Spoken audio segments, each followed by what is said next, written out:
Hello friends, welcome to my YouTube channel.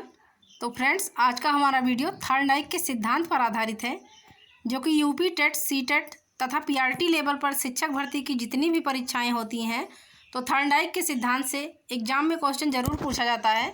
तो चलिए friend, video शुरू करते हैं। तो सबसे पहले इसमें देखिएगा, थॉर्नडाइक ने अपनी पुस्तक शिक्षा मनोविज्ञान में सीखने के सिद्धांत का प्रतिपादन किया है। थॉर्नडाइक ने तो जो इनकी पुस्तक है शिक्षा एवं मनोविज्ञान, तो इन्होंने सीखने के सिद्धांत का प्रतिपादन किया है, जिसे थॉर्नडाइक थ्योरी ऑफ लर्निंग के नाम से जाना जाता है। अब देखिए, थॉर्नडाइक थ्योरी ऑफ लर्निंग को अन्य नामों से भी जाना जाता है, जो नीचे दिए गए हैं। तो इसमें देखिएगा, थॉर्नडाइक थ्योरी ऑफ लर्निंग को अन्य किन नामों से जाना जाता है। तो फर्स्ट वाला पॉइंट इसमें है थॉर्नडाइक का संबंधवाद, संबंधवाद का सिद्धांत, उद्दीपक सिद्धांत, सीखने का सिद्धांत तथा प्रयास एवं भूल का सिद्धांत या प्रयास एवं त्रुटि का सिद्धांत।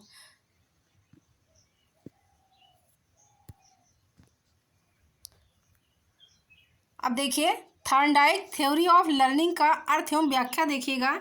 तो अमेरिकी मनोवैज्ञानिक थॉर्नडाइक ने अधिगम का संबंधवाद सिद्धांत दिया है। थॉर्नडाइक एक अमेरिकी मनोवैज्ञानिक हैं तथा जिसे उद्दीपक अनुक्रिया सिद्धांत या एसआर थ्योरी या प्रयास एवं त्रुटि सिद्धांत या बंधन सिद्धांत भी कहते हैं। बंधन सिद्धांत भी कहा जाता है। देखिएगा, एसआर थ्योरी बॉन्ड या प्रयास एवं त्रुटि का सिद्धांत, या देखिएगा तो या बंधन सिद्धांत भी कहा जाता है।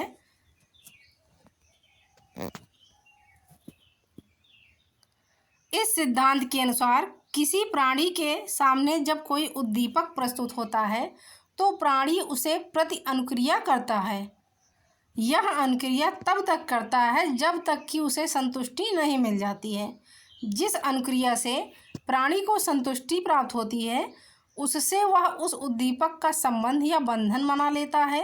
यही बंधन जो है अधिगम कहलाता है। और प्राणी के सम्मुख जब कभी भविष्य में वह उद्दीपक आता है, तो वह वैसी ही प्रक्रिया व्यक्त करता है।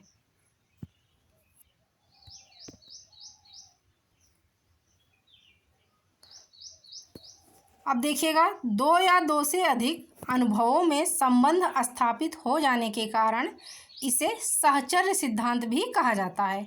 दो या दो से जब अधिक अनुभव प्राप्त हो जाते हैं, संबंध स्थापित हो जाते हैं, तो इस कारण को साहचर्य का सिद्धांत भी कहा जाता है। अब देखिएगा, थॉर्नडाइक थ्योरी ऑफ लर्निंग का प्रयोग।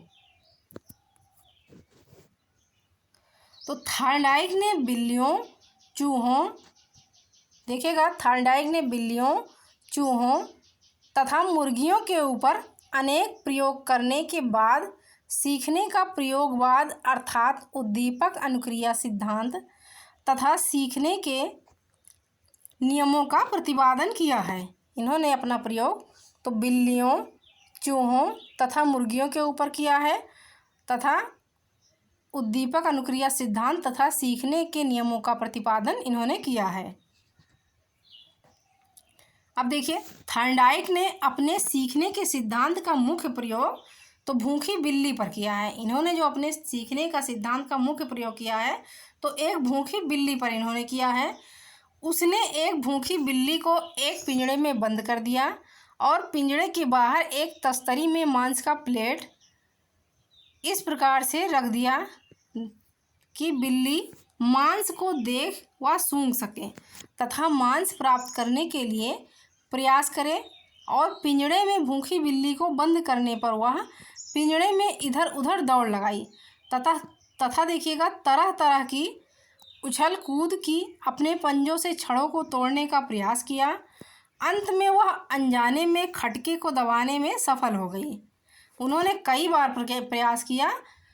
प्रयास करते करते वो अंत में क्या हुआ कि खटके को दबाने में सफल हो गई, जिससे पिंजड़े का दरवाज़ा खुल गया तथा बिल्ली ने बाहर आकर मांस को खा लिया। उसने कई बार उद्दीपक किया, तब जाके उसको सफलता मिली। अब देखिएगा, थॉर्नडाइक के सीखने के नियम। Thorndike laws of learning. तो देखिएगा इन्होंने सीखने के कितने नियम दिए हैं। तो एडवर्ड ली थॉर्नडाइक ने सीखने के 3 मुख्य नियम और 5 गौण नियम दिए हैं, जो कि देखिएगा नीचे दिए गए हैं। थॉर्नडाइक के मुख्य नियम देखिएगा, तो अभ्यास का नियम, प्रभाव का नियम तथा तत्परता का नियम। थॉर्नडाइक का ये मुख्य नियम है, जो कि इन्होंने मुख्य 3 नियम दिए हैं। अब देखिएगा गौण नियम।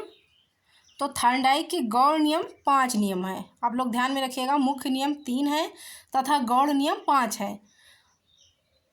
अब गौण नियम के अंतर्गत देखिएगा, तो बहु अनुक्रिया का नियम, मनोवृत्ति का नियम, आंशिक क्रिया का नियम, सादृश्यता का नियम तथा साहचर्यात्मक का नियम। ये हो गया गौण का नियम।